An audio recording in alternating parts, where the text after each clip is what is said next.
Subscribe करें और bell दबाएं ताकि कोई खबर रह न जाए।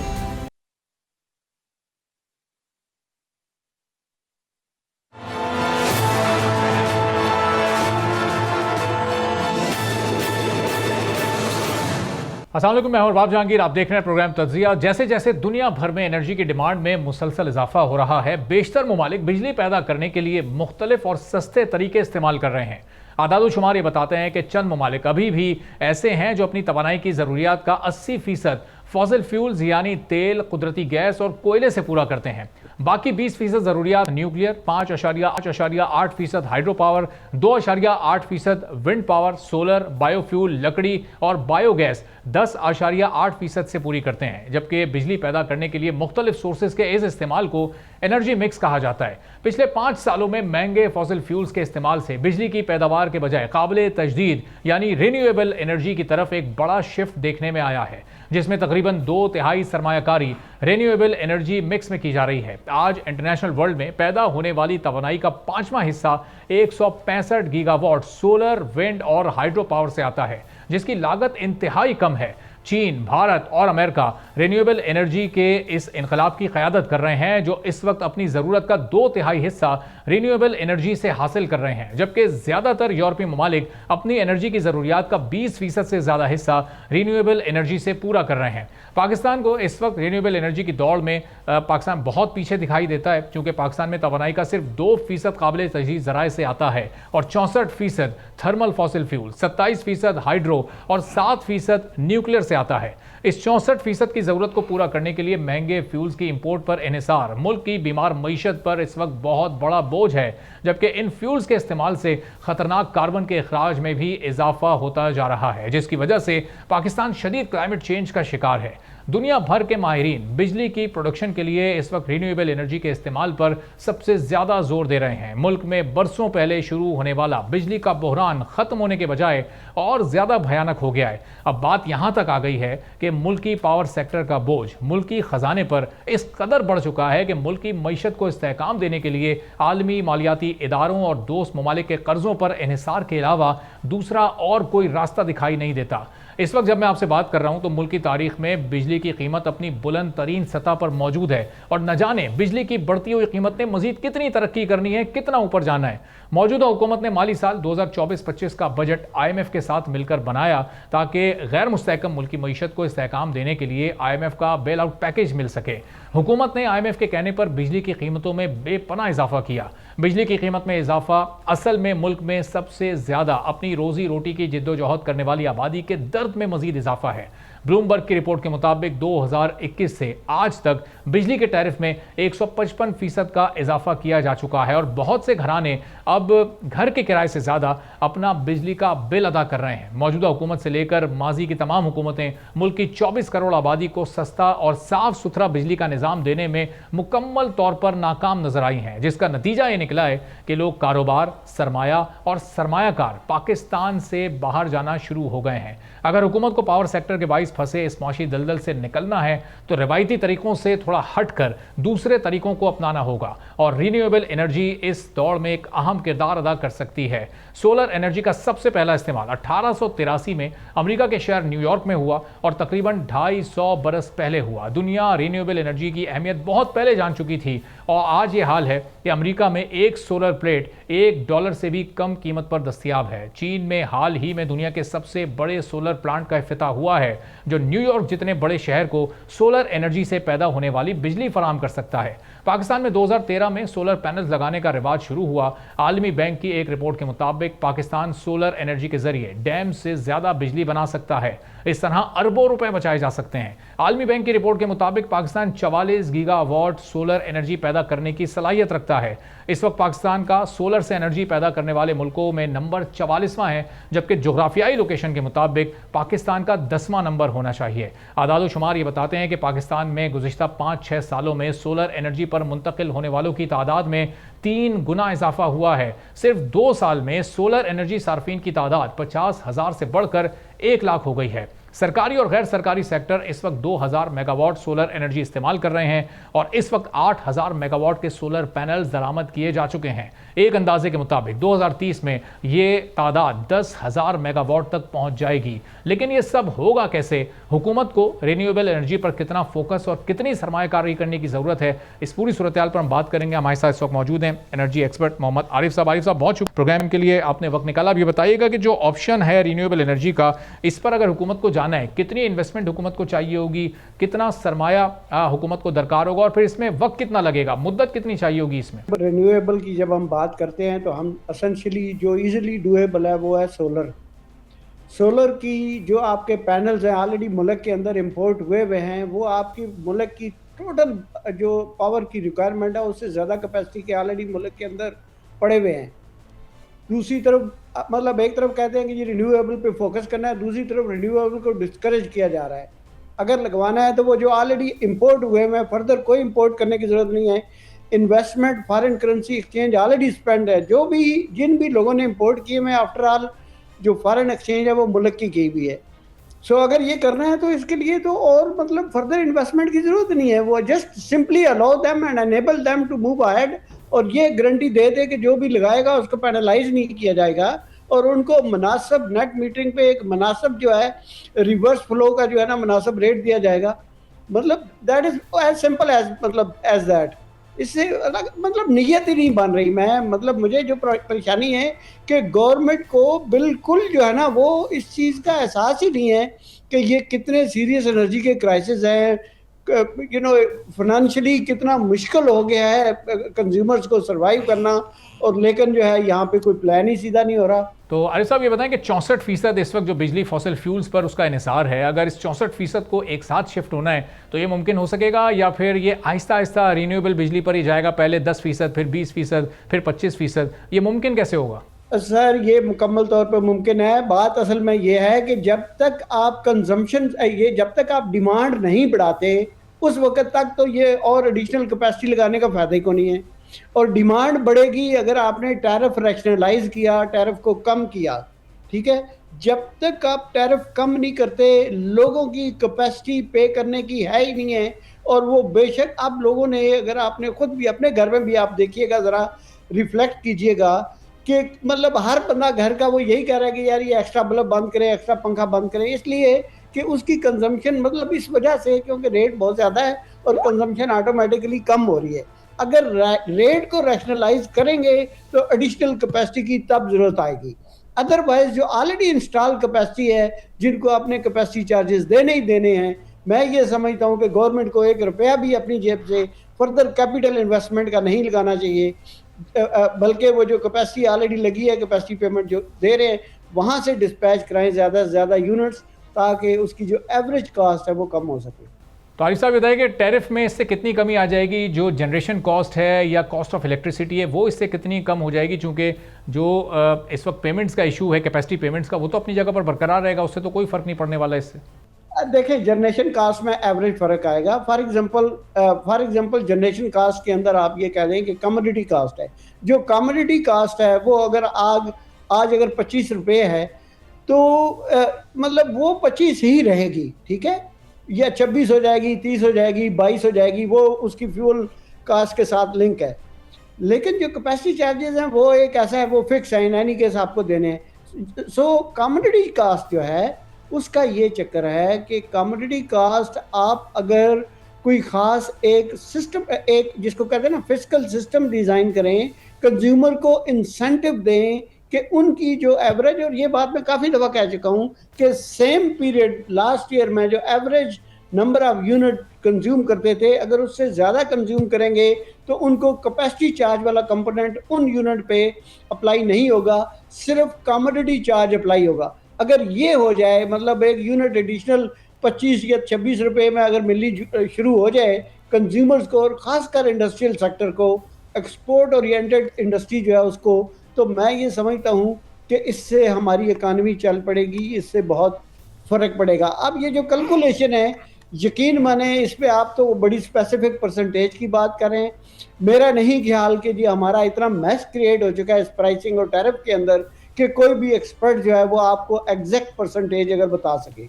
लेकिन हाँ, ये बात ज़रूर है कि अगर आप नंबर ऑफ यूनिट बढ़ाएंगे, कंजम्पशन इसकी बढ़ाएंगे, डिमांड बढ़ाएंगे, तो डेफिनेटली एवरेज यूनिट कास्ट है वो कम होगी। तो आयुष साहब, रिन्यूएबल एनर्जी की मिसालें हमें जो 2-3 ममालिक को मैंने बताया, इसके अलावा और कौन कौन सी कामयाब मिसालें मिलती हैं हमारे रीजन में? क्या इसका कामयाब तजुर्बा हुआ है? या रीजन से हटकर अगर हम बात करें जो तरक्की पजीर ममालिक हैं, क्या वहाँ कोई ऐसा कामयाब तजुर्बा आपके इल्म में है कि इस तरह से शिफ्ट हुआ हो रिन्यूएबल एनर्जी पे और वो बहुत हद तक कामयाब भी रहा हो?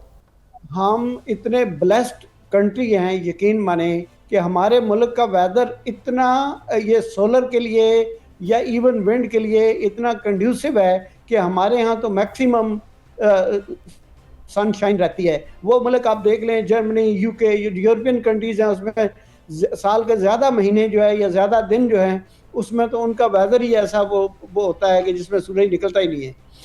वो फिर भी उसके बावजूद भी वो पिछले 30-25 सालों से वो सोलर लगाया हुआ है उन्होंने। ये अल्टरनेट में ये वाला आपका जो है विंड टर्बाइंस लगाए हुए हैं और वो बिल्कुल सक्सेसफुल हैं, एब्सोल्युटली कोई मसला नहीं है। हमें तो एडेड एडवांटेज है और हम इतने बदकिस्मत हैं कि हम उस एडवांटेज का बेनिफिट ले ही नहीं पा रहे। मकसद आप ये देखें कि मैं ये समझता हूँ कि कोई भी एडिशनल कैपेसिटी आपने अगर करनी है तो वो सोलर के पैनल जो ऑलरेडी मुल्क के अंदर आए हुए हैं, अगर उनको थोड़ा सा फैसिलिटेट कर दें, कंज्यूमर का एक कॉन्फिडेंस बढ़ा दें। पिछले 3-4 महीने में आपने देखा होगा कि सोलर के कंज्यूमर का कॉन्फिडेंस बहुत शेक किया गया है। ये कहा गया है कि नहीं जी, हम जो नेट मीटरिंग वाला जो है वो ख़त्म करने लगे हैं, या हम यूनिट जो परचेज करेंगे, एडिशनल यूनिट जो वापस सिस्टम में जाएंगी, उसकी कीमत जो है वो हम आधी कर देंगे, या और आधी भी उतनी कमोडिटी चार्ज का भी आधा कर देंगे। मतलब ये है कि ये अगर इस तरह की अनसर्टेनिटी सिर्फ गवर्नमेंट क्रिएट ना करे और सिर्फ ज़बानी जमा खर्च कर ले कि भाई जिसके पास सोलर लगाने की या फाइनेंशियल कैपेसिटी है या टेक्निकल कैपेसिटी है वो जाएं और लगाएं और इसको इस्तेमाल करें। अगर यही हो जाए तो इसके 2-3 फायदे होंगे। एक कि कैपिटल कास्ट गवर्नमेंट को अपने नए प्रोजेक्ट में लगाने की ज़रूरत नहीं पड़ेगी, और जैसे पहले मैंने अर्ज़ किया है कि नए प्रोजेक्ट लगाने के लिए कैपिटल इन्वेस्टमेंट की ज़रूरत इसलिए नहीं है कि ऑलरेडी जो इंस्टॉल कैपेसिटी है वो ऑलरेडी हमारी ज़्यादा है। लेकिन अगर प्राइवेट सेक्टर ने लगानी है तो प्राइवेट सेक्टर को कहें, मोटिवेट करें, बल्कि उनको इनकरेज करें और फैसिलिटेट करें कि वो अल्टरनेट एनर्जी में जाएं। तो आयुष साहब, इस वक्त हम देखते हैं कि पाकिस्तान का नंबर सोलर से एनर्जी पैदा करने वाले मुल्कों में 44वां है, जबकि जोग्राफियाई लोकेशन के एतबार से 10वां होना चाहिए। 2021 से हमारी जो कॉस्ट है इलेक्ट्रिसिटी की 155% उसमें इजाफा हो चुका है। रिन्यूएबल एनर्जी के ऑप्शन पर जाकर क्या ये कॉस्ट वापस हो सकती है? कितना इसमें कमी आ सकती है और कितनी मुद्दत दरकार होगी? देखिए, ये जितनी जल्दी इंप्लीमेंट कर सकेंगे ये रिवर्स हो जाएगा। और मैं ये समझता हूँ कि इसके लिए तो मेगा कोई कंस्ट्रक्शन करने की जरूरत नहीं है। आज अगर कंड्यूसिव आप दे दें, मैसेज दे दें लोगों को कि भाई कि जिसके पास अपना मतलब ये एनर्जी, ये जो पैनल हैं, सोलर के पैनल अवेलेबल हैं और जो लगा सकता है वो लगाए, हम उससे बिजली जितनी भी प्रोड्यूस करें, हमारी अपनी जनरेशन की मिनिमम कास्ट है उससे भी 2 रुपये कम में हम लेंगे, फिर भी लोग प्रोड्यूस करके आपको बिजली दे देंगे और ख़ुद भी यूज़ करेंगे, नेटवर्क में भी डाल देंगे।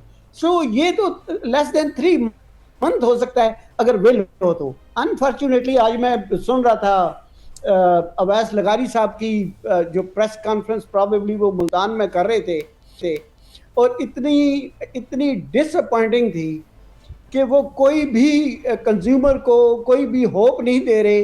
वो आज बज वर्ड यूज कर रहे थे कि हम जी कस्टमर केयर सर्विस बहुत बेहतर कर रहे हैं। यार अल्लाह के बदले बिजली आप सप्लाई करेंगे, कस्टमर सर्विस तो बाद में आएगी। लोगों ने आपकी सर्विस यूज़ करनी छोड़ रहे हैं because they are unable to pay the tariff. आप किस बात कर रहे हैं? ये वही बात है कि लोग कहते हैं कि रोटी खाने के पैसे नहीं हैं तो उनको मशवरा दिया जा रहा है कि आप जो है ना डबल रोटी खा लो या बर्गर खा लो या बंद खा लो। ये वो वाली बात है। मतलब जो रियल इश्यूज़ हैं उन पर कोई फोकस ही नहीं है गवर्नमेंट का। जब तक रियल इशू पे गवर्नमेंट सिंसियर नहीं होती, लोगों की मिजरीज कम करने के लिए एक कंक्रीट मेजर्स नहीं लेती, उस वक्त तक तो ये सिर्फ अल्फाजी है और बातें हैं, जस्ट नॉन सीरियस, अपना वक्त पास करने के लिए बातें हो रही। बहुत बहुत शुक्रिया मोहम्मद आरिफ साहब, एनर्जी एक्सपर्ट हमारे साथ मौजूद थे और बता रहे थे कि रीन्यूएबल एनर्जी पर अगर हुकूमत जाती है तो एक बहुत अच्छा ऑप्शन हो सकता है, लेकिन हुकूमत की संजीदगी अब इस मामले में देखनी होगी। ना सिर्फ इस मामले में बल्कि जो बड़ी बड़ी कंपनीज इस वक्त बाहर जा रही हैं उस मामले में भी, चूँकि पाकिस्तान में अरबों डॉलर्स की इन्वेस्टमेंट गुज़िश्ता 20 साल में मुख्तलिफ बड़ी बड़ी कंपनीज ने की, लेकिन अब आहिस्ता आहिस्ता उनके लिए हालात मुश्किल से मुश्किल होते जा रहे हैं। इत्तसालात के ज़ेर इंतज़ाम चलने वाले PTCL के टेलीनॉर पाकिस्तान को खरीदने से मुताल्लिक अब मजीद भी इंकशाफात सामने आने लगे हैं। PTCL ने टेलीनॉर पाकिस्तान की खरीदारी 108 अरब रुपए में की थी। टेलीनॉर पाकिस्तान के एक एग्जीक्यूटिव ने डॉन से गुफ्तगू करते हुए बताया था कि एक बड़ी मल्टीनेशनल कंपनी का मुल्क से जाना यह अच्छी अलामत नहीं है कि गैर मुल्की सरमायाकारी मुल्क को छोड़कर जा रही है। उन्होंने इस बात का भी इजहार किया था कि मुश्किल माशी हालात के बायस इस मुआहदे की वजह से टेलीनॉर के कुछ मुलाजमीन को फारिग भी किया जा सकता है। टेलीनॉर ग्रुप के CEO सिग्वे ब्रेक ने गैर मुल्की एजेंसी रॉयटर्स से बात करते हुए बताया था कि हमने पाकिस्तान में मर्जर की बहुत कोशिश की, लेकिन हम इसमें कामयाब नहीं हो सके, और जब हमने देखा कि कोई चीज़ हमारे हक में नहीं जा रही थी तो हमारे लिए दूसरा बेहतरीन ऑप्शन टेलीनॉर की फ़रोख्त का बंदोबस्त करना ही था। तो हमने इस बात का जायज़ा लिया कि हमारे शेयर होल्डर्स के लिए क्या बेहतर है, तो टेलीनॉर पाकिस्तान की फ़रोख्त में ही बेहतरी नजर आई। इत्तसालात के मालिक और ग्रुप CEO हातिम दोइदाद ने कहा है कि टेलीनॉर पाकिस्तान को खरीदना मार्केट के इस्तेहकाम के लिए एक अहम मौका है जो हमें मजीद सरमायाकारी करने के लिए बाइख्तियार बनाता है। PTCL के सदर और CEO हातिम बामुतरफ का कहना है कि टेलीनॉर को हासिल करने से PTCL के लिए तरक्की के वसी मौके मिलेंगे। हातिम बामुतरफ ने मजीद कहा कि पाकिस्तान का टेलीकॉम सेक्टर सिर्फ इतना बड़ा है कि 3 ऑपरेटर्स ही क्वालिटी पैदा कर सकते हैं। उन्होंने कहा कि मार्केट के स्ट्रक्चर में तब्दीली की बड़ी वजह यह है कि चारों कंपनी सेहतमंद पोजीशन में नहीं है। CEO PTCL ने कहा कि बहुत से लोग इस लेन देन से फ़ायदा उठाएंगे, लेकिन बुनियादी फ़ायदा कंज्यूमर्स को होगा। हातिम बामुतरफ ने मजीद कहा कि यह डील टेक्नोलॉजी की तरक्की के साथ साथ इंफ्रास्ट्रक्चर में बेहतरी का बाइस बनेगी, जबकि कंपटीशन कमीशन ऑफ पाकिस्तान ने टेलीनॉर और PTCL के मर्जर के रिव्यू के पहले फेज़ में जिन तहफ़्फ़ुज़ात का इजहार किया था वह हातिम दोइदाद के जो कि इत्तसालात के CEO हैं और हातिम बामुतरफ जो कि PTCL के सदर और CEO हैं उनके बयानात से बिल्कुल बरक्स हैं। कंपटीशन कमीशन ऑफ पाकिस्तान ने कहा था कि टेलीनॉर और PTCL के मर्जर से कंज्यूमर्स की चॉइस लिमिटेड हो जाएगी, मार्केट में मुकाबले की फ़ज़ा मुतासिर होगी। CCP ने मजीद कहा था कि अगर मर्जर की मंजूरी दी तो मार्केट में अदम तवाज़ुन पैदा होगा और कंज्यूमर्स के लिए कीमतों में इजाफा और क्वालिटी भी मुतासिर होगी। बिजनेस रिकॉर्डर से बात करते हुए PTCL के chief financial officer Nadeem Khan ने कहा था कि PTCL टेलीनॉर को हासिल करने के बाद फौरी तौर पर 45 बिलियन कैश फ्लो का तखमीना लगाया गया है, जिससे मुनाफे में बेहतरी आएगी और यह मुनाफा सिर्फ 2 सालों में 108 अरब रुपए की सरमायाकारी के बराबर हो जाएगा। उनसे जब सवाल ये पूछा गया कि टेलीनॉर के लेन देन के लिए अदायगी कैसे की जाएगी और क्या स्टेट बैंक डॉलर्स में इतनी बड़ी लेन देन की इजाज़त दे देगा, तो chief financial officer PTCL Nadeem Khan ने कहा कि उनके सरमायाकार गैर मुल्की हैं, इसलिए ऐसा कोई मसला नहीं होगा।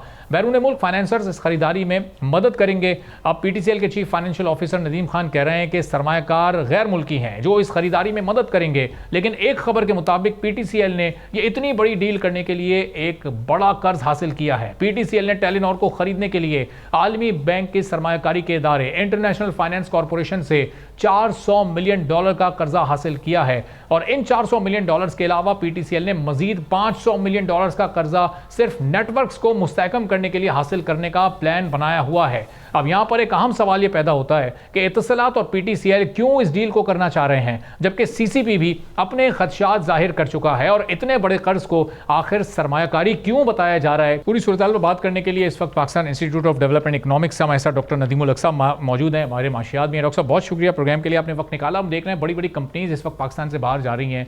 अभी जो सबसे ताज़ा मिसाल है वो टेलीनॉर की है। फिर जिस तरह से डील मुकम्मल हो रही है, PTCL जो कि पहले से खसारे में जा रहा है, वो कर्ज लेकर उसको खरीद रहा है, कंपटीशन ऑफ कमीशन के अपने तहफ़्फ़ुज़ात हैं, लेकिन हम देख रहे हैं इस तरह की डील्स रुक नहीं पाती हैं, मुल्क पर मजीद बोझ बढ़ता चला जाता है। तो ये बड़ी बड़ी कंपनीज के इस वक्त बाहर जाने की, खासतौर पर टेलीनॉर के जाने की आप क्या वजूहत देख रहे हैं? देखिए जी, इस मुल्क में जो हालात हैं उसमें कौन रहेगा यहाँ। इस वक्त इंटरनेट भी बंद पड़ा है काफ़ी जगह, हालात ये है सड़कें बंद हो जाती हैं, हालात ये लोग एक दूसरे के साथ बात नहीं कर सकते, तो क्या करें फिर। यहाँ तो लोग भाग ही रहे हैं ना, क्या करें। अनफॉर्चुनेटली टैक्स का निज़ाम रोज़ बदल जाता है, रेगुलेशन का निज़ाम रोज़ बदल जाता है, आपके पास आ जाती हैं तो परमिशंस और आ जाती हैं, तो क्या करें, लोग भागेंगे ही और क्या करेंगे। ठीक है डॉक्टर साहब, इसमें फिर जाहिर है जो अपने हमारे वो इदारे जो कि इस पूरी सूरत हाल में अपना रोल प्ले कर सकते हैं, जैसे अगर कोई कंपनी जा रही है तो कंपटीशन कमीशन ऑफ पाकिस्तान उसकी नई डील में अपना बेहतर रोल किस तरह प्ले कर सकता है। पीटीसीएल एक गवर्नमेंट ओन 62% कंपनी होते हुए उसको कर्ज लेकर खरीद रहा है, तो क्या बेहतर नहीं है कि प्राइवेट कंपनीज को मौका दिया जाए कि कम से कम जो इन्वेस्टमेंट जा रही है वो किसी नई प्राइवेट कंपनी के आने से वो बैलेंस हो जाए, पाकिस्तान का नुकसान ना हो? देखिए जी, इन्वेस्टमेंट जो होती है आइडियाज की होती है, पैसे की नहीं। अच्छा। और इन्वेस्टमेंट जो होती है वो इंडिविजुअल एफर्ट होता है, इंडिविजुअल इंटेलेक्ट होता है। जब आपके यहाँ वो काम ही नहीं होने देते, ब्यूरोक्रेट्स हर जगह परमिशन मांगते हैं, आपको गवर्नमेंट तंग करती है अगर आप कोई पैसे बना लें, अगर आप कोई सक्सेसफुल हो जाए तो टैक्स नए लग जाते हैं, तो लोग बेचारे क्या करें? लोग फिर यहाँ से भाग ही रहे ना। पाकिस्तानी जाके दुबई में पैसे लगा रहे हैं, पाकिस्तानी और दुनिया में लगा रहे हैं, तो यहाँ बाकी लोग क्या करेंगे? बाहर से क्यों आएंगे? जब लोग सारे भाग रहे हैं तो बाहर से क्यों आएंगे लोग? तो डॉक्टर साहब, ये 20 साल पहले जो कंपनीज पाकिस्तान आई, आप ये देखें कि पिछले चंद सालों में उनके लिए हालात ऐसे पैदा हो गए कि टेलीनॉर के ग्रुप सीईओ कह रहे हैं कि हमारे पास ये आखिरी ऑप्शन था कि हम यहाँ से कारोबार को अपने समेटें और हम वापस चले जाएं, और वो काफ़ी नुकसान करके वो अपना जा रहे हैं। इसी सूरत हाल में, इन्हीं हालात में हमारी हुकूमत दूसरे ममालिक में जा रही है और लोगों को कन्विंस कर रही है, दूसरी गवर्नमेंट्स को, कि वो आएँ पाकिस्तान में सरमायाकारी करें। अगर ये बड़ी बड़ी प्राइवेट कंपनीज, इतने बड़े बड़े प्लेयर्स मार्केट से आउट हो जाएंगे तो हम दूसरे मुल्कों को कैसे कन्विंस कर सकेंगे अपनी सरमायाकारी के लिए? क्या करें जी, हम तो 20 साल से ये बातें कर रहे हैं, 30 साल से, कि खुदा के वास्ते मुल्क का निज़ाम ठीक कर। अगर मुल्क का निज़ाम ही नहीं ठीक करना और जाके भीख मांगनी है तो एक फेरी टेल है, बच्चों वाली बातें हैं। भीख मांगने की जरूरत कोई नहीं। मक्खियां वहां आती हैं जहाँ शहद हो। जब शहद ही नहीं, यहाँ देख रहे हैं कि यहाँ कोई और मक्खी नहीं आ रही, यहाँ की मक्खियां भाग रही हैं, तो कहाँ से आनी है मक्खियां? अब अनफॉर्चुनेटली हमारी हुकूमत ये समझती नहीं, हमारा मीडिया भी नहीं समझता। आप लोग उनको शहद देते हैं, जब वो जाके वहाँ बाहर फरियाद करते हैं तो आप लोग उनको ले आते हैं प्रोग्रामों पे। अगर आप लोग उनको समझाएं कि ये बात ही गलत है, अगर आप लोग सही बातें इकोनॉमिक्स की करें, सही बातें करें, तो शायद ये लोग समझें। अब मसला ये है कि वो फीते काटने के लिए आगे आ जाते हैं, मीडिया खड़ा हो जाता है फीते काटने के लिए, तो फिर ऐसे ही हुकूमत चलेगी। अनफॉर्चुनेटली जब उनको ये मिलेगी शय कि जी मीडिया उनको देख रहा है, वो बाहर जाके तकरीरें कर रहे हैं और लोग भी देख रहे हैं, तालियां बजा रहे हैं, तो फिर वो यही काम करेंगे और क्या करेंगे। तो नईम साहब, हम तो अपनी तौर पर ये कोशिश कर रहे हैं। देखें, टेलीनॉर की एक डील हुई पीटीसीएल से, और उसमें चूंकि पूरा का पूरा हिस्सा, वो जो गवर्नमेंट ओन हिस्सा है, वो इस वक्त वो लोग अदा कर रहे हैं, वो शेयर होल्डर, जो उनका प्राइवेट शेयर होल्डर है इत्तसालात, वो कोई उसमें अपना पार्टिसिपेशन नहीं कर रहा, कोई इन्वेस्टमेंट नहीं कर रहा। हम तो कोशिश कर रहे हैं कि कॉम्पिटिशन कमीशन ऑफ पाकिस्तान के मफाद में फैसला करे, वो कोई ऐसा कॉम्पिटिशन कमीशन बेचारी क्या करेगी? कॉम्पिटिशन कमीशन अगर नोटिस भी लेती है कोई फर्क नहीं पड़ता। इधर तो हजार चीजें ऐसी हैं। फॉर एग्जांपल, कंपटीशन कमीशन गाड़ियों के बारे में क्या कर सकता, कंपटीशन कमीशन बैंकों के बारे में क्या कर सकता, कंपटीशन कमीशन सीमेंट के बारे में क्या कर सकता, जब निजाम सारा गलत है। और जब निजाम में कंपटीशन ही अलाउड, तो फिर क्या करेंगे आप? फिर तो यही होगा ना कि जी इधर उधर आप हाथ मारेंगे, और तो कुछ नहीं। बहुत बहुत शुक्रिया डॉक्टर नदीम उल हक साहब, हमारे माशियात हमारे साथ मौजूद थे। एक छोटा सा ब्रेक लेते हैं, ब्रेक के बाद वापस आएंगे, मुल्क के कुछ सियासी मामलात पर बात करेंगे।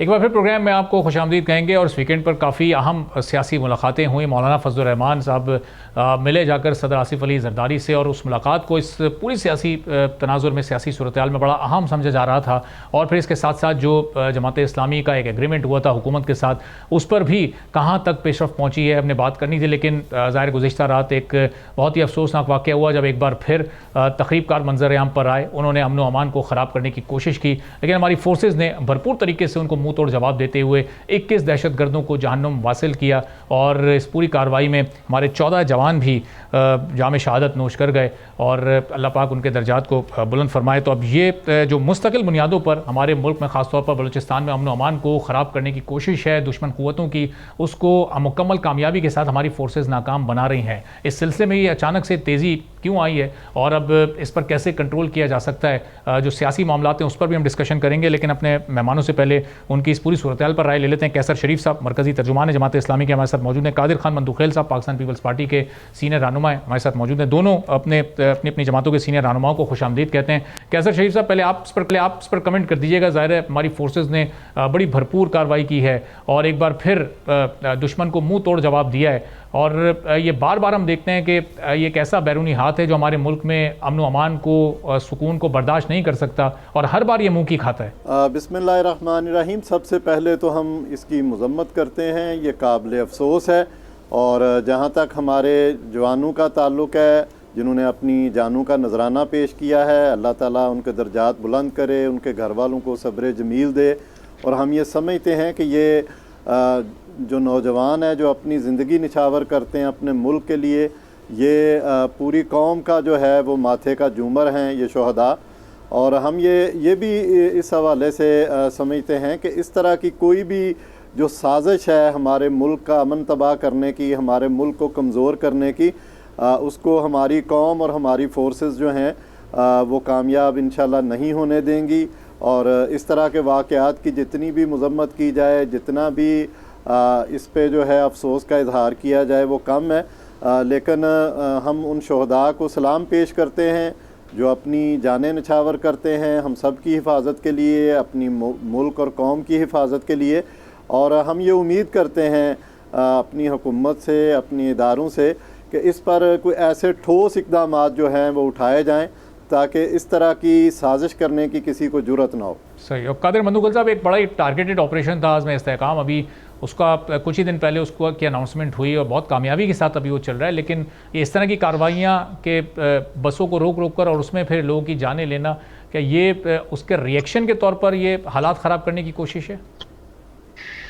देखिए, बहुत ही अफसोसनाक कोई 37 या 39 लोगों की शहादतें हुई है और शहादतें भी मुल्क के अंदर से भी है। और 2 दिन पहले पंजाब पुलिस में 12 पुलिस वालों को जिस तरह शहीद करके और 10 को जख्मी किया है, तो मैं ये समझ रहा हूँ कि ये एक इंतहाई अफसोसनाक वाक़या तो है ही है।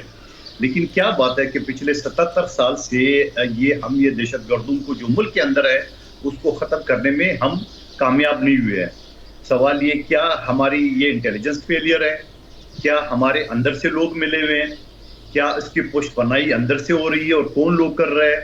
तो इसका तो एक हिसाब तो लेना पड़ना चाहिए, क्योंकि इतना वाकया और फिर ये थाने पे कब्जा करके और फिर वो वापस भी चले गए।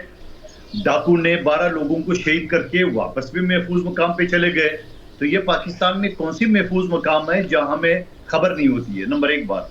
अब ये तल्ख गुफ्तगू जरूर है, मगर ये एक हकीकत है कि हम जरूर शहादतों को अफसोस तो इज़हार करते हैं, मगर साथ साथ हम ये नहीं कहते कि आखिर ये कब तक होता रहेगा, ये खत्म कब क्यों नहीं होगी। लेकिन सवाल ये कि हम अपने तौर पे ये समझ रहे हैं, बहुत सारी जो सियासी पार्टी है जो पुष्टपनाही भी करती है, तो इस हवाले से भी तफ्तीश होनी चाहिए। और मैं बड़ा हैरान हूँ कि 77 साल से, जब से मैं बड़ा हुआ हूँ और मैं देखता आ रहा हूँ, दहशतगर्दों ने हमला कर दिए, फोर्सेस ने उनको कत्ल कर दिए, वो लगता है खत्म हो गई, अगले दिन फिर खड़े हो जाते हैं और एक रात में फिर इस तरह शनाख्ती कार्ड चेक करके पंजाब से ताल्लुक। और ये एक और इंतहाई एक अफसोसनाक वाक़या है कि इस टाइप की चीजें भी हो रही है हमारे मुल्क में। तो मैं ये समझ रहा हूँ कि इसके ऊपर तमाम पॉलिटिकल पार्टीज को और तमाम अदारों को सर जोड़ के सारी चीजों को एक तरफ रख के इनके ऊपर गौर करना चाहिए कि हमारे मुल्क के अंदर जो दुश्मन बैठे हुए हमारे सफ़ों में, इनका खात्मा कैसे किया जाए। बिल्कुल आप सही कह रहे हैं कि ज़ाहिर एक बैठे हैं और एक कुल वक्ती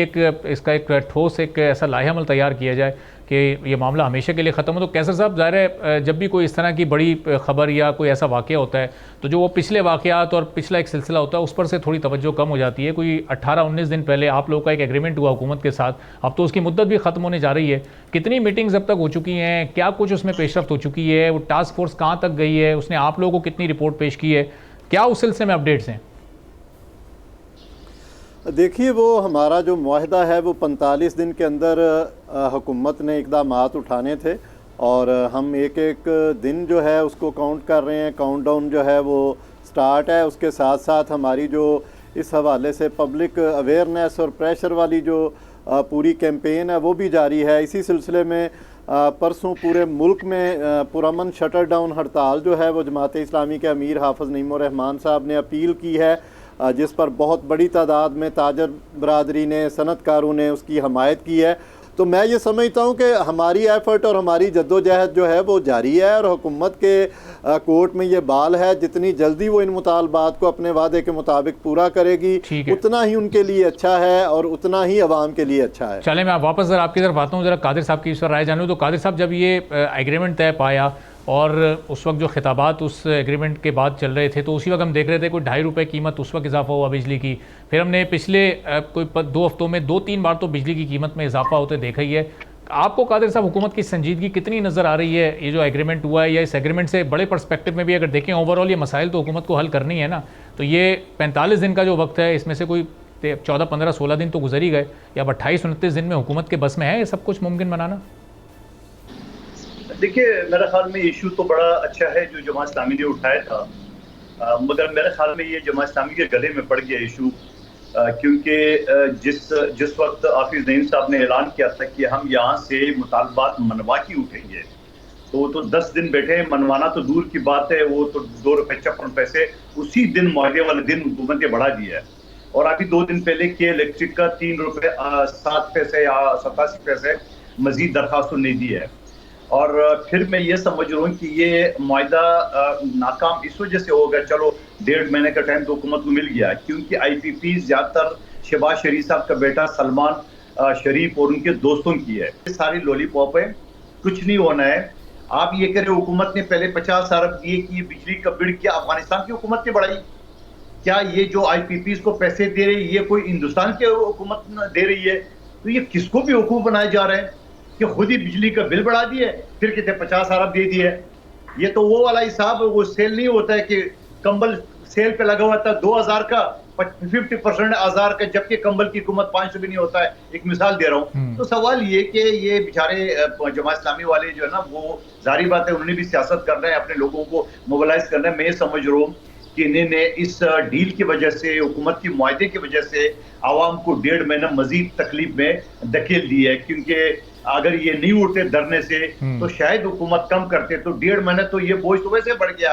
अब 2 महीने के बाद तो सर्दियों का मौसम होगा, तो हल्का सा अगर मजीद बिजली नहीं बढ़ा गया तो वो बोझ तो थोड़ा कम वैसे हो जाएगा सर्दियों के मौसम की वजह से। तो मैं ये समझ रहा हूँ, ठीक है जमात इस्लामी की सियासत है, इनको करना चाहिए, कर रहे हैं, लेकिन उन्होंने ये कहा था हाफिज नईम साहब ने, क्योंकि धरने से हम वाकिफ है, कराची में वो हर हफ्ते यहाँ धरने देते थे, उसने कहा मैं यहाँ से उठूंगा नहीं जब तक जो हमारे जो मुतालबात है वो माने जाएंगे। फिर वो मुतालबात नहीं माने भी गए, उसी दिन ₹2.56 बढ़ा भी गए और 1.5 महीने का टाइम मिला। चलो 1.5 महीना पूरा होने के बाद मैं और आप फिर आपको मोहतरम को फिर आप शो में बुला ले, फिर सवाल कर लेंगे, बात यही होगी। बिल्कुल। तो कैसे साहब, ये तो वाकई कादिर साहब सही याद दिला रहे हैं कि हाफिज साहब के अल्फाज तो यही थे कि अमली इक़दाम जब तक नहीं होंगे, जब तक ये धरना नहीं खत्म होगा। फिर हमने देखा कि अमली इक़दाम कुछ भी नहीं हुए, सिर्फ कागजी कार्रवाई हुई। तारीखी कामयाबी है जमात इस्लामी की और आवाम की कि हमने हुकूमत को मजबूर किया कि वो मुआहदा करे। जहाँ तक कीमतें बढ़ा के उठने का ताल्लुक है, तो कोई आम आदमी, सोशल मीडिया एक्टिविस्ट जिसको इल्म नहीं है, जो पढ़ा लिखा नहीं है, बस चले जाता है और किए जाता है, वो कोई बात करे तो समझ आती है। लेकिन आप जैसा कोई पढ़ा लिखा बंदा, मुंदोखेल साहब जैसा कोई जिम्मेदार बंदा बात करे ना, तो ये बड़ा गैर संजीदा सा एक रवैया लगता है। मेरा ये ख्याल है ये कैपेसिटी चार्जेस जो हैं आप मुतालिया कर लीजिए। इस मामले से पहले जो है वो ₹3 कुछ थे, उसके बाद 77 पैसे फ़ी यूनिट उसमें कमी हुई, और जब अनाउंसमेंट उन्होंने कमी की तो कमी की बजाय हमने नेगेटिव साइड जो है वो की। शायद कुछ लोग इससे खाइफ हैं कि जमात इस्लामी का, हम इसको बहुत बड़ी कामयाबी नहीं समझते। हमारा हदफ तो असल में फ़ी यूनिट जो है वो बिजली की कीमतें कम करवाना है, और वो इंशाल्लाह ताला होगा। आप इस पर बेफिक्र रहें। ये जमात इस्लामी है, इसको मुआहदा करना भी आता है, मुआहदा पूरा करवाना भी आता है, और अगर कोई नहीं करेगा तो जमात इस्लामी पहले से ज़्यादा ज़ोरदार तरीके से अवाम की आवाज़ बन चुकी है, और अवाम को साथ लेके इंशाल्लाह ताला इस हुकूमत को घुटने टेकने पर मजबूर करेगी। और ये कोई और पार्टी नहीं है कि जो जिस पर यह थोप दिया जाए कि उन्होंने जनाब तशद्दुद किया, उन्होंने सरकारी अमलाक को नुकसान पहुंचाया, उन्होंने फ़लाँ और फ़लाँ किया, और उनको जो है वो फौरी तौर पर डीफेम कर दिया जाए और पूरी पब्लिक में ख़राब कर दिया जाए। ये जमात इस्लामी है, ये मुनज़्ज़म पार्टी है, इसको अपने हदफ का पता है, अपनी जमहूरी रवायात का पता है, अपने आइन के अंदर रह के कैसे हक़ लेना है, पुरअमन तरीके से जद्दोजहद करनी है, उसका पता है। इसका कारकुन अपने अमीर की इताअत में ना सिर्फ खड़ा होता है बल्कि वो बिल्कुल उसी चीज़ पर अमल करता है जो उससे कही जाए। मैं समझता हूँ कि हुकूमत की कोर्ट में बाल है और हुकूमत के लिए ये मुश्किल फेज़ है कि वो अपने मुआहदे को पूरा करे, नहीं तो उस चीज़ के लिए तैयार रहे कि जमात इस्लामी बड़े पैमाने पर तैयारी करके अगले मरहले में अपना अगला प्लान जो है वो अनाउंस करेगी। और हम ये समझते हैं कि ये मुआहदा, देखें ये जमात इस्लामी की ज़ात का इसमें किसी का फ़ायदा नहीं था। ये जमात इस्लामी ने अवाम के हक़ की जंग लड़ी है, अवाम को हक़ दिलवाएगी, रिलीफ दिलवाएगी इंशाअल्लाह ताला, और इस मुआहदे पर अमल दरामद करवाएगी। अगर इस पर अमल दरामद ना हुआ तो जमात इस्लामी के अमीर हाफिज़ नईमुर रहमान साहब पूरे अगले प्लान का जो है वो ऐलान करेंगे। मैं मंदोहेल साहब से कहूँगा कि 28 अगस्त को हम हड़ताल अनाउंस कर रहे हैं, पुरअमन हड़ताल है, सारी सियासी जमातें उसमें साथ दें और हुकूमत को टफ टाइम दें ताकि वो आवाम को रिलीफ दे। ठीक है, तो मंदोखेल साहब अब ये बता दीजिएगा, आप ये 28 तारीख को आप भी इस धरने की इस हड़ताल की हिमायत करेंगे? क्योंकि इलेक्शन से पहले आप लोग भी बिजली फ्री देना चाहते थे। इस वक्त फ्री तो क्या, सस्ते दामों, क्या नॉर्मल रेट पर नहीं बिजली कहाँ पहुँच चुकी है और आपकी सपोर्ट से हुकूमत बनी हुई है, तो आप अपोजिशन में जाकर जमात इस्लामी की एक अखलाकी हिमायत करेंगे? देखिए, मेरे ख्याल में जमात इस्लामी अपनी अखलाकी हिमायत खुद नहीं जानते हैं। एक तो उन्होंने मुझे छोड़िए, मैं तो आम से कारकुन हूँ, पूरे मीडिया को जुटलाया कि वो 2 रुपए 56 पैसे गलत कोट किया गया। नंबर एक बात। दूसरी बात जो बात किया, आप देख लें, उठा के स्टडी कर लें। चलो मैं सारे मीडिया ही झूठ बोल रहे हैं, आपने कह दिया ना, मैं क्या कह सकता हूँ। अच्छा, दूसरी बात ये नहीं, उसको गलत साइड दिखाएंगे तो वो गलत हो जाएगा। मुझे मोहतरम बोल रहे थे, पूरे मीडिया ने छापा, जो मैंने मीडिया में पढ़ा वही बोल रहा हूँ। जी जी, दूसरी बात सारा मीडिया भी गलत कह सकता है जी। चलो कह दिया आपने, ठीक है। अच्छा, दूसरी बात ये बताया, आप बात करें मोहतरम, दूसरी बात ये बताया कि जब आपने हुकूमत को 45 दिन ऑलरेडी मुआहदा करके दिए है, तो फिर 28 को हड़ताल किस बात की? सवाल तो ये भी है भाई, आप 1.5 महीने इंतजार कर रहे हो तो 28 को क्यों? मुझे अगर बात साहब इजाजत दें, मैं बात कर लेता। मैं आ रहा हूँ, कैसे साहब मैं आ रहा हूँ, जरा ये अपने पॉइंट उठा दें, फिर मैं आपकी तरफ आऊंगा, आप जवाब दीजिए। जी मंदोखेल साहब, सवाल उठा जी मंदोखेल साहब, आप मुझे एक बात बताएं कि जब खुद कह रहे हुकूमत के साथ मुआहदा किए, जबकि मुआहदा करके हुकूमत को 1.5 महीने का टाइम मजीद दे दिए महंगाई के लिए, आवाम के ऊपर जो है जुल्म करने के लिए, मैं हिमायत करता हूँ इस बात की कि हुकूमत ने जुल्म किए 1.5 महीना जमात इस्लामी के मुआहदे की वजह से। शायद हुकूमत के ऊपर प्रेशर डालते, शायद होते तो वो घुटने टेक देते, मगर घुटने तो जमात इस्लामी ने खुद टेक दिए कि 1.5 महीने का टाइम दे दिया है। अब जब 1.5 महीने का टाइम दिया तो 28 को ये हड़ताल का क्या तुक बनता है, वो तो मुझे समझा दे कोई। ये तो मुझे बता दे कि भाई आप 1.5 महीने के बाद कर लेना, अभी क्यों कर रहे हो? और फिर जब 28 को आप हड़ताल करोगे तो आप मुझे बताओ, क्या करोड़ों अरबों रुपए आप कारोबारी लोगों को, दुकानदारों का नुकसान नहीं कर रहे हैं? आप 45 दिन तो इंतजार तो करवा लेते और फिर एक दिन ना करें, फिर आप मुसलसल करें, एक दिन से मईशत को तबाह ना करें। तो मेरा ये छोटा सा सवाल है कि आपने 1.5 महीने इंतजार क्यों नहीं किए जो 28 को हड़ताल करे हो, ये बताएं। ठीक है जी, कैसे साहब ब्रीफली इसका जवाब दे दीजिएगा सर। जी देखिए, मैं अर्ज कर रहा हूँ, जमात इस्लामी की हुकूमत होती तो 1 मिनट भी हम इस पर इंतजार ना करते। आपकी 4.25 साल हुकूमत रही, लेकिन आपने उन्हीं IPPs के मुआहदों को आगे चलाया और आवाम को रिलीफ नहीं दिया। ये तो चीज़ वाज़े, इस बहस में हम जाते नहीं हैं। अगर हमारी हुकूमत होती तो हम मंदोहेल साहब 1 दिन का भी वो ना करते। ये PTI ने भी जो ज़्यादती की वो भी कौम के सामने है, नून लीग ने, पीपल्स पार्टी ने, इसमें सारी सियासी जमातें जो हुकूमत कर चुकी हैं वो सारी इसमें इस जुल्म में शामिल हैं। जमात इस्लामी ने इसका एक रास्ता बनाया, एक बटन दबाने से मामलात हल नहीं होते। हुकूमत की टेक्निकल टीम पूरा जो स्टाफ है उससे हमारा मुआहदा हुआ, हमने उस पर पूरी वर्किंग की। 28 तारीख वाला जरा क्लियर कर दें, वो कह रहे हैं कि 28 तारीख को आप लोग क्यों हड़ताल कर रहे हैं? 28 तारीख को हम मुल्क गिर हड़ताल करने जा रहे हैं और ये जो आवाम का प्रेशर है हम हुकूमत पर कायम रखेंगे इंशाल्लाह ताला। और जब तक ये मुआहदे की पासदारी नहीं होती है, आवाम को रिलीफ नहीं मिलता, हम पैरेलल अपनी चीजें करते रहेंगे। जहाँ तक मंदोहेल साहब ने कहा कि आवाम का इसमें नुकसान है, हम आवाम के बड़े फायदे के लिए ये नुकसान, इनको एक दिन का नुकसान नजर आ रहा है, लेकिन इनको ये नहीं नजर आ रहा कि जो लोग पिस रहे हैं, मर रहे हैं और महंगाई से जो तड़प रहे हैं, उनका 1 दिन का नुकसान तो ये देख रहे हैं, लेकिन उनको रिलीफ देने के लिए जो जदोजहद हो रही है उस पर ये बात ही नहीं कर रहे, उस पर हमायत ही नहीं कर रहे। ये तो मोहतरम, आपने बिल्कुल 1.5 यानी महीना हुकूमत को अगर ये वजीर खामोश हैं इस पर मौके करने पे के लिए आपने तो वायदा ये किया फिर है। उस चलिए, के साथ ये इनकी भी कोई ख्वाहिश बहुत और ज्यादा वो वक्त तो चीजें नहीं है। शामिल हैं। मंदू खल साहब, देखते हैं कि 45 दिन बाद क्या नतीजा निकलता है, इस पर हम आने वाले दिनों में मजीद गुफ्तगू करते रहेंगे। बिल्कुल बहुत बहुत शुक्रिया निकलेगा इंशाअल्लाह ताला। कैसर शरीफ जमात साहब इस्लामी सर, प्रोग्राम के लिए वक्त निकालने के लिए। कादर मंदू खल साहब, आपका भी बेहद शुक्रिया सर। इसी के साथ आज के प्रोग्राम से इजाजत दीजिए। अल्लाह हाफ़िज़।